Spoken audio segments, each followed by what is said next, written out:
Little small steps forward, but at least I'm moving forward on it. I got it stripped down. Got the timing cover off. But of course, I did have to break these 2 bolts off into the block. So that's 3 bolts now that need to be removed from the block. That will get done on a later date. But I'm happy I got the timing cover off. And the next ordeal will most likely be trying to get this damn motor flipped over. I'm off to a good start, I will say. Since this motor has been sitting in this garage for years and years, just getting grinder dust dropped all on it. Just keep chugging on it little by little. And eventually it'll be back in something, running, thriving, and moving again. Okay, what's up there, people? Underspoke Riders here, back at it again this weekend. Drug all these bikes out of here. And I got lucky. Squirted this thing down, this engine stand down with some oil. And I got the motor turned over. Finally got that bad boy to spin. I was just about to give up and put it back on the hoist and take it back off and figure out why this thing wasn't spinning. But once I pulled that bolt out and kept squirting it down with oil till it started leaking out of there, banged on it with a hammer, not the motor, but banged on the stick with the hammer, stood up on these things here and turned it with all my might and got it to turn. So luck down that one, because I didn't want to take it off this stand until it was all the way down to the block. Oh, she's greasy, she's dirty, but hopefully that will play to my advantage to break some of these bolts free, because man, you see this right here? I don't know what's up with these flathead screw bolts. That's kind of scary right there. I don't know if that's factory or somebody did that, but it's definitely not going back like that, because this right here, hopefully these won't become a problem. I'm gonna try to take these off first. My little pan actually came in handy, because when I flip this thing over, boy, there's all kind of oil and antifreeze dripping out of this thing. Okay, well that went smooth. Got the oil filter off and the oil pan off. And so far, so good. This is a small move forward. Everything looks pretty good. I don't see nothing really too catastrophic. I don't know if I said this before, but this motor was actually running fine when I pulled it out. My only problem with the motor is I couldn't get the damn thing to stop leaking oil, which is almost really a common problem for 350s this year, or this style, should I say. Everything looks somewhat factory to me. I'm not 100% sure. I'm no expert, but you know, hey, I've gotten it this far.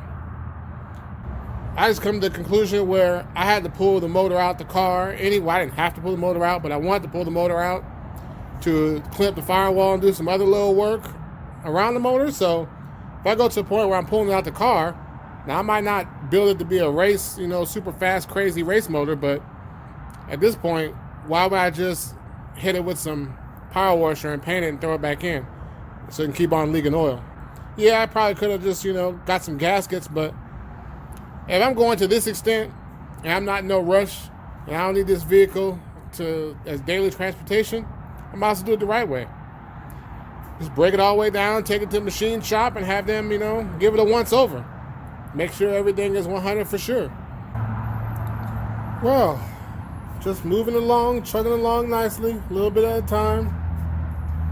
This is about where I'm at right now.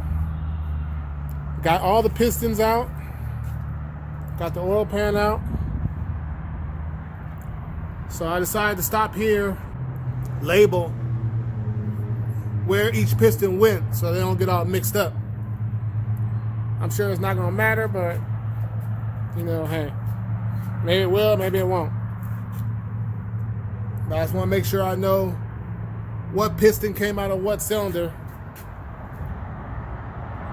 so when I bag them up, they don't get all mixed up. Looking pretty good. I didn't see any major gouges or grooves in the walls down there, so that's good. The crank looks okay from what I could see. And before I stopped, I did crack each screw, make sure I can get them off. Before I pull the crank out, though, I want to take a few things off this tray and get them put up because I have somewhere to put it. I don't want it to sit the crank on the ground. It's coming along nicely, man. It's dirty as hell, but hey, it's gotta get done. So I'm just writing down what goes where's. Okay, well, I believe I'm done for the day because I'm running out of daylight. The sun's starting to set, and I've taken off everything I could possibly take off with the tools I have here. So I'm happy at what I accomplished for this Saturday. I'll flip this back over. Oh yeah, I'll pull them out once I put them up in little baggies and label them. Never mind that was all dirt from me. It's just a dirty, dirty job.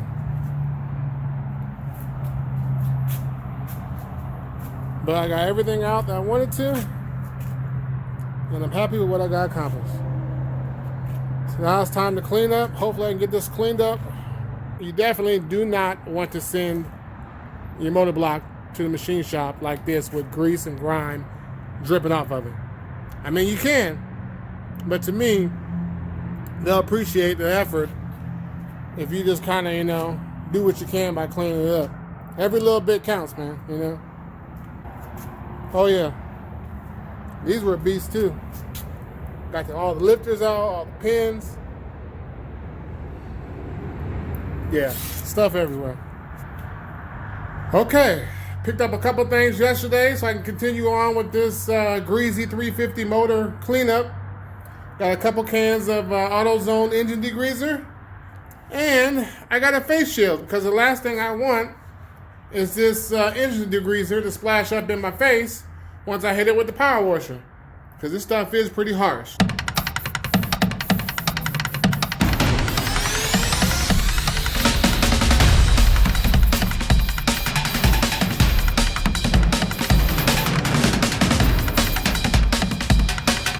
Okay, now I gotta get this started.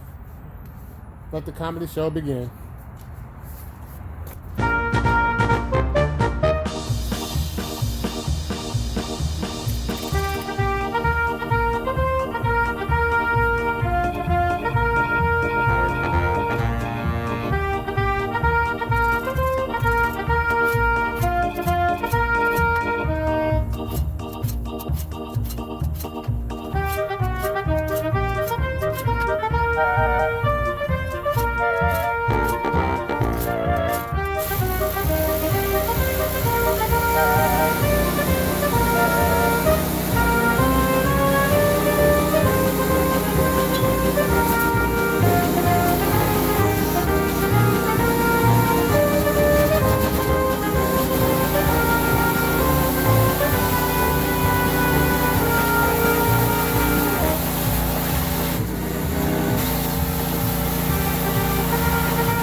Well, that's about as clean as I can get it with the 1 can degreaser and the power washer. But it's still dirty. But you're not gonna get. There's only so much you can do with cold water, even with the degreaser. If I had like a hot power washer, it might have been a little bit cleaner. But I think everything else beyond this point, I'm gonna have to probably scrape off with something. But for now, I don't want to just let it drip dry like that because the parts of the inside will probably rust up and get a little surface rust and stuff on them. So I'm gonna use my air gun and air it off the best I can.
It's a lot cleaner than what it was, but it's still not spotless. It's not going to be with cold water, but I got to a good point where I can touch the motor without getting grease and grime all over my hands.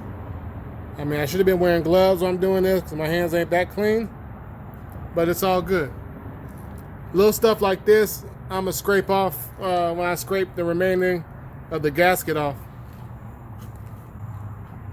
I think it's to the point now where I can take it to the machine shop and not be ashamed and get greased all over whatever I transport it in.